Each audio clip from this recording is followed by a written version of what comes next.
Olá, começando agora o Cá Pra Nós, hoje um tanto quanto desfalcado, porque Gerardo Rabelo não está, mas estamos juntos, eu e meu professor Josival Pereira, para conversarmos sobre os assuntos que andam pautando e aqueles que com a estão... satisfação de sua volta, né? Com voz, com voz. Você e aqueles sumiu do São assuntos João. que não pautam também, que a gente levanta como pauta aqui no Cá Pra Nós, Pois né, é, Josival? tem muita coisa ocorrendo aí, né? Na política daqui, na política nacional. Vamos começar mas não com só o Paraíba? não só na política, também em outras esferas e tal. Tem muita coisa. Vamos começar com São João, que pegou fogo? Bora, o que é que você viu no São João? Só você viu no São Eu João? vi uma determinada festa e um determinado condomínio na cidade de Bananeiras, com a presença de muitos políticos, inclusive do governador João Azevedo, não é? Dizendo que a caminhada começa no primeiro passo.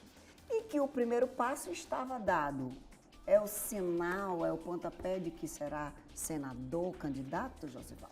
Rapaz, esse primeiro passo de João, eu acho que já tinha sido dado há muito tempo, né? O problema é que João não estava fazendo colocado. Eu tenho sustentado, Fernanda, desde dezembro que João é candidato a senador, não mais dele, seria só por ele.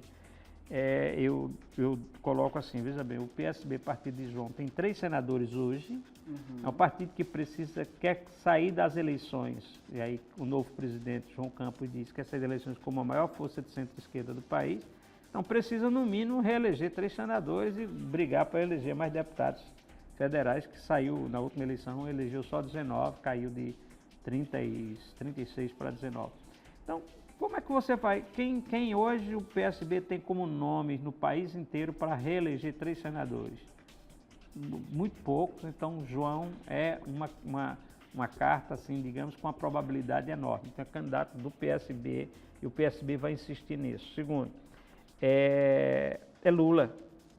Bolsonaro entendeu que a eleição dele é de senador, que é para eleger o maior número de senadores, e Lula entendeu que o PT, a esquerda, nem a eleição dele. Lula tem uma convicção que a eleição de governador é menos importante do que a eleição de senador. Bolsonaro também fez essa leitura, está querendo mais senadores, né? Então é aquela história. E aí é uma uma disputa ferrenha. Você vai renovar 2/3 do Senado e dali com o que a maioria que já tem hoje. Basta Bolsonaro eleger ali, eu acho que 25, 30 senadores, ele já teria uma maioria. Então é uma disputa muito forte. Aí eu acho que o PT também joga João. Eu acho que Lula aposta fichas em João hoje aqui, num lado, e aposta fichas do outro lado em veneziano. Tá certo? Até o estratégia. Calma, alto lá, peraí. Pro Senado. Pro Senado. Mas pro governo eu não estou entendendo nada, que Adriano Galdino teve uma audiência com a ministra Gleisi Hoffmann. Mas veja bem, Adriano Galdino ainda Adriano Galdino está provocando um debate que é interessante. O que é que Adriano está fazendo? Lula está aparecendo num palanque específico aqui. Mas para Lula ter esse palanque aqui, eu acho que quem botou pilha em Adriano Galdino foi Ricardo Coutinho. Mas não tem que combinar com o republicano, não. Pois é, mas essa é a história. Então, o que Adriano Galdino está dizendo não se configura. Ele está dizendo, eu quero ser candidato dos republicanos apoiando o Lula. O republicano nacionalmente não tem essa pegada, não tem essa possibilidade. É claro que era possível que o republicano não fechasse questão e que nos estados ele ficasse livre. Mas aí tem que o Hugo concordar com isso. E o Hugo não concorda com isso, porque o Hugo está fazendo a estratégia dele para 2030. Então, é um discurso interessante. E essa história de Lula eu acho que ainda vai voltar, e não vai voltar só com o Adriano, mas vai voltar também com o João Azevedo. Tá certo? Como é que o João Azevedo está lá com progressista, com republicanos, e enfim, João vai apoiar um candidato de direita, não sei o quê, e Lula nessa história toda. Eu já ouvi o Lucas Ribeiro dizer, não, a gente segue João, mas eu não tenho certeza, ninguém tem certeza disso. Então, essa história de Adriano Galdino aí está colocada. Agora, independente de onde o veneziano estiver, é Lula. vai ser Lula e Lula vai trabalhar para ele. Se ele estiver na oposição, aqui é interessante, porque que aí é o discurso que o pessoal vai entender. Se ele estiver lá, e evita que um bolsonarista chegue e vá para lá, e assuma essa posição com as condições que ele tem hoje. Ele tem um número de prefeitos, ele tem muita verba de emenda liberando para poder consolidar essa situação. Ô, Josival, você falou a palavra aí, incerteza. E hoje é o que pauta a política paraibana, são as incertezas. Em outros tempos, eu lembro que nós tínhamos os candidatos e as coligações muito bem posicionados. A gente sabia, por exemplo, quem era PSDB, quem era PMDB, quem era PF. A gente imaginava. Hoje em dia a gente vê isso aqui, uma salada, né?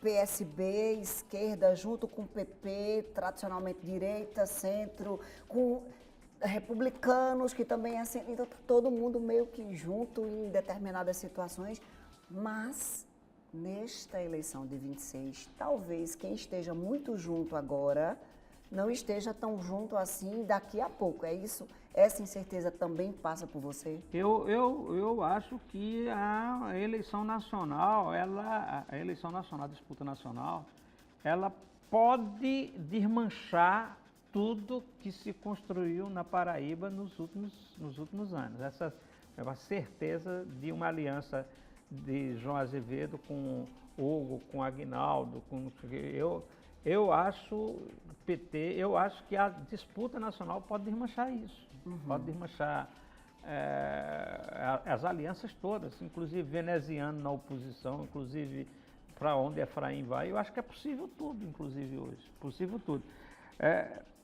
Olha só, está previsto para daqui a 2 meses, essa federação União Progressista botar o seu estatuto, divulgar o seu estatuto, aprovar o seu estatuto. E há uma informação que eles querem colocar já no estatuto lá, que, por exemplo, a proibição de filiados a essa federação fazer alianças com o partido de esquerda e apoiar Lula. Se fizer isso, eles já proíbem Aguinaldo e Lucas de aliança com João, digamos assim, com o PSB, e de apoiar Lula. Então já colocaria João numa situação extremamente complicada com Lula, com a situação. Que a preço de hoje também afetaria Cícero do PP. Pois é. Né? Só que aí eu digo assim, aí veja bem, se esse pessoal sai do partido para ficar com João, vou para outro partido aqui. Então essa grande federação aqui fica sob o comando de Efraim. Fortalece extremamente Efraim para disputa, porque Efraim fica com um grande partido e com muito dinheiro para fazer a campanha eleitoral. A previsão são quantos milhões? 70? Não, veja bem, só essa federação aqui, essa federação União Progressista, que é União Brasil, só essa federação vai ter mais de 900 milhões. 70 não, 900. São 5 bilhões e alguma coisa, né? De fundo eleitoral. De fundo eleitoral, certo? 5 bilhões e alguma coisa. Então, só essa federação aqui, ela ficaria com quase 1 bilhão para a campanha no país inteiro, que é o Centrão, o Centrão, parte do Centrão que quer isso. E você tem mais o Republicano, que é o partido de Hugo. Olha o que é que tem no partido de Hugo. Olha que enrascada. Tarcísio Freitas, governador de São Paulo, pode ser candidato a governador. Só que ele é filiado ao Republicano, que é o partido de Hugo. Se ele for candidato a presidente da República pelo partido de Hugo, como é que Hugo vai se alinhar aqui na Paraíba? Não vai. Mas não tem uma disputa por Tarcísio para o PL? Sim, esse é um pedido do PL, é um pedido de Bolsonaro. Ele quer? É uma exigência de Bolsonaro para ele ser candidato. Tarcísio quer? Tarcísio gostaria muito, por tudo que eu leio de São Paulo, de parecer menos bolsonarista. Ele é bolsonarista, para mim tem bolsonarista de coração, tá certo? Ele é direita de convicção, isso. Mas não quer entrar... veja bem, todo mundo hoje é direita. O problema é direita radical e direita menos moderada. Né? Tá? Ele é mais moderado, pelo que parece. Né? Aparentemente ele quer ser. Entendi. Ele quer ser moderado. Mas veja bem, vem por outra ele da cara... Essa semana agora que passou, essa semana aqui, tinha um projeto de lei lá que foi aprovado na Assembleia de São Paulo, que proibia a contratação de servidores públicos acusados ou condenados por estupro. Sim. Vai lá, ele veta... Estupro, violência contra a mulher? Ele veta este artigo da lei. Por quê?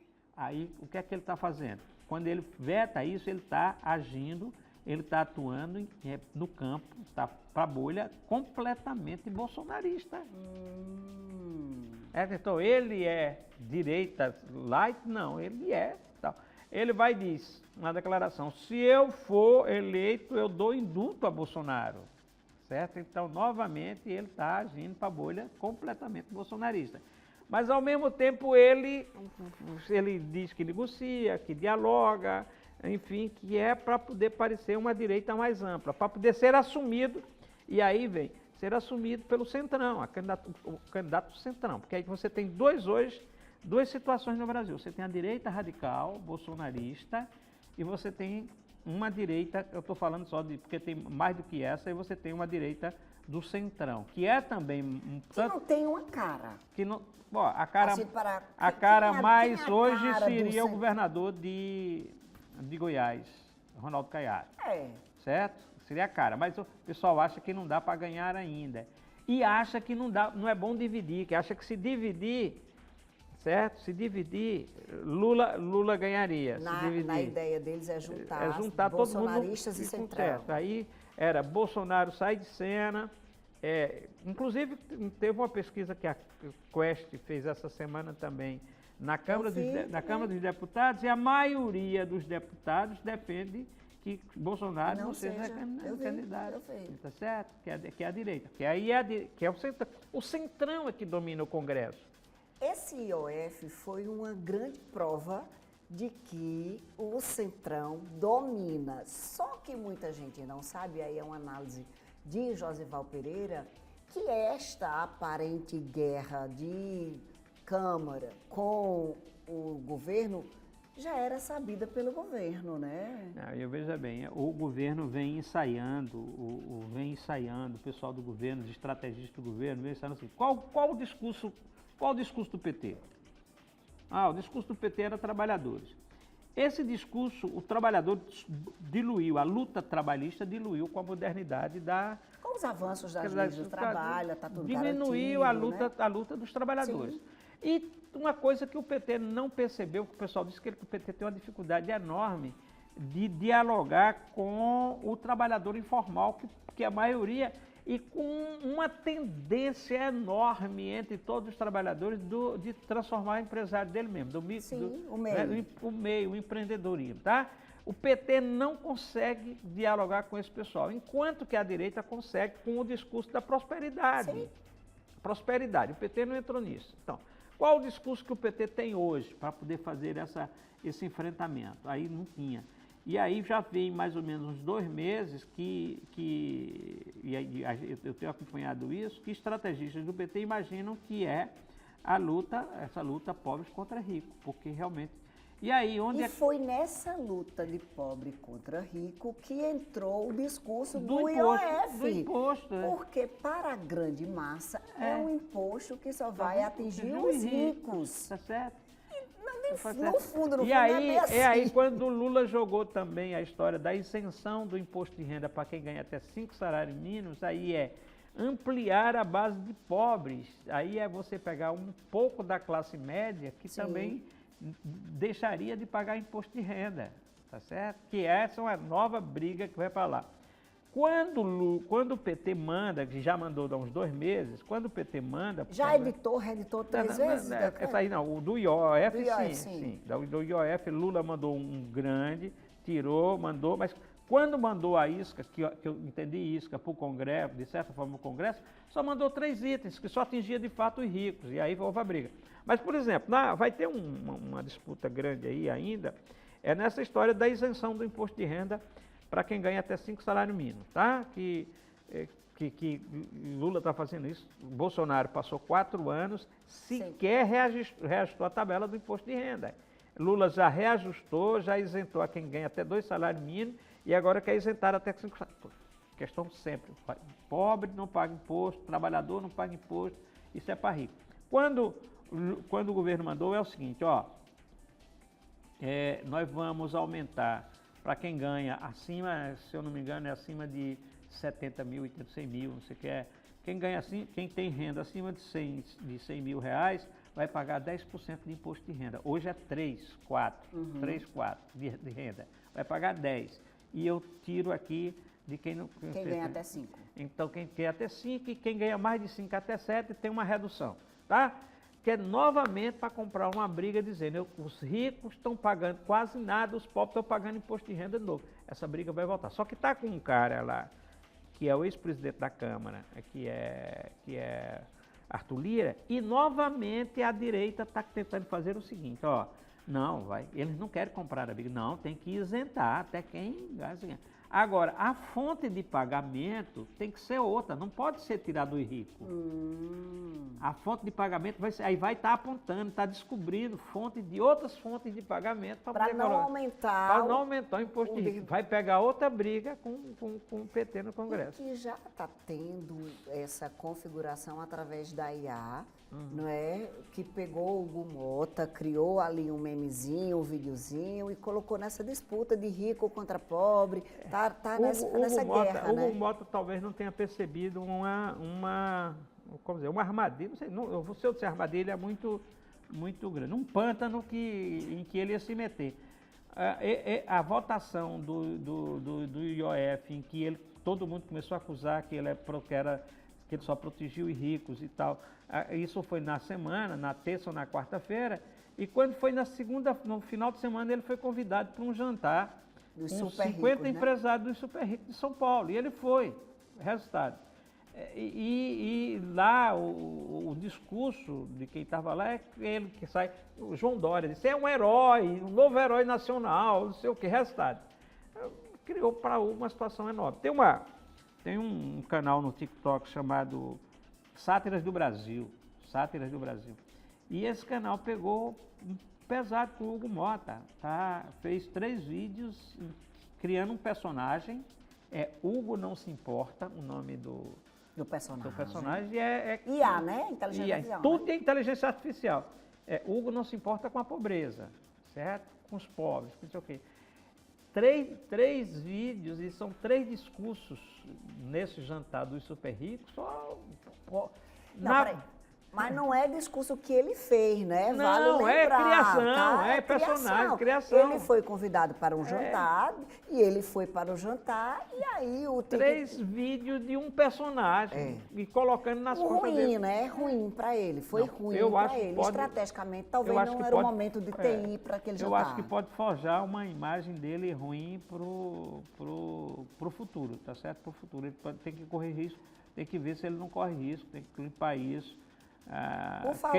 Quem saiu em defesa dele foi a ministra Gleisi Hoffmann. Que não era justo o que estava fazendo com ele, né? Hugo talvez não tenha. Hugo estava pensando que estava numa lua de mel, era todo arrumadinho na presidência da Câmara, gravando, usando bem a internet e tal. Só que política de Brasília não é só isso não, tá certo? Não é uma autoestrada, tá certo? Com pista tripla. Tá certo? Tem altos e baixos, tem altos e baixos. Tem barranco pra caramba. Por falar em barranco, tem muito barranco aqui também, Josival Pereira, porque eu vou lhe contar. Todo dia a gente acorda com a notícia de que vai ter um candidato a governador, que não vai ser mais aquele candidato que está... E aí, temos os candidatos a governador a esta altura, segundo semestre de 2025. Um ano e 2 meses. Eu juro que eu já acreditei que tivesse mais ou menos encaminhado e juro que eu digo a você hoje que está cada vez mais difícil. Eu acho que parece que só tem um candidato mais ou menos encaminhado, que é Marcelo Queiroga, tá certo? Que para nós está apagado, né? Você não vê. Mas assim, está encaminhado, eu até diria que talvez não seja. Pode ser e pode não ser. Porque se você observar, não tem pautado a mídia, não tem. Eu acho assim, Marcelo Queiroga pode até retirar a candidatura dele ainda, eu digo isso, se houver um grande acordo nacional da direita, com PL, com União Brasil, União Progressista. Enfim, eu acho que, por exemplo, se Efraim for o candidato, sim, tá certo? Que é o mais próximo da história assim, do pensamento Do PL. do Bolsonaro. Eles tiram. Você acredita? Eu acredito. Eu não acredito. Você acredita de fato que o PP não vai ter seu candidato? Porque o PP não é mais o PP agora é a União Mas pensa o preço de hoje. Veja bem, essa é uma história que... Tendo o PP, Olha, o governador que estará em exercício. Esse é o detalhe. Os dois dirigentes nacionais dessa União Brasil, todos dois são bolsonaristas e querem acordo com o bolsonarismo. Antônio Rueda, que é o presidente da União Brasil hoje, e Ciro Nogueira. Ciro Nogueira quer ser candidato a vice de todo jeito, o pessoal precisa, mas são doentes bolsonaristas. Antônio Rueda teve na semana passada, depois dessa crise toda, um encontro com Lula. Porque aí é outra história grave. É a história de que ele foi lá para a União Brasil, e que Lula inclusive reclamou muito deles, porque Lula deu o governo, eles votam contra e reclamou lá de trás. Tá. Embora deu o ministério, recuado do ministério, devolveu o ministério. Embora parte da imprensa nacional, e aí que eu preciso dizer que até de onde você menos espera, mas, por exemplo, debatedores de programas de TV a cabo, enfim, eles sustentam que o grande problema, um dos grandes problemas da votação do IOF é a questão de defesa de rico e pobre, mas uma grande questão não foi essa. A grande questão é a seguinte, é o Congresso ameaçado de uma implosão de denúncia de corrupção, de desvio de emendas parlamentares. Né? A informação, esses jornalistas chegaram a dizer a informação que tem uma lista, a Polícia Federal, na investigação, tem uma lista com 69 parlamentares envolvidos agora, em desvio de emendas. Há menos de 2 semanas, 2 prefeitos no Maranhão foram afastados, um deputado foi citado, 2 deputados foram citados, e a investigação foi bater no Supremo Tribunal Federal, que ainda não estava, vai para o Supremo Tribunal Federal. Então, grande questão seria essa, são 2 questões, uma é essa, a cúpula do PL, a cúpula do União Brasil já vem sendo investigada há algum tempo, desde a Bahia, que já tem vários prefeitos da Bahia afastados, tem um grande... Que Antônio Rueda, que é o presidente atual da União Federação, foi a Lula, e isso seria a história, para que Lula pudesse tentar segurar as investigações do Supremo Tribunal Federal, com Flávio Dino, com outras pessoas, e na Polícia Federal.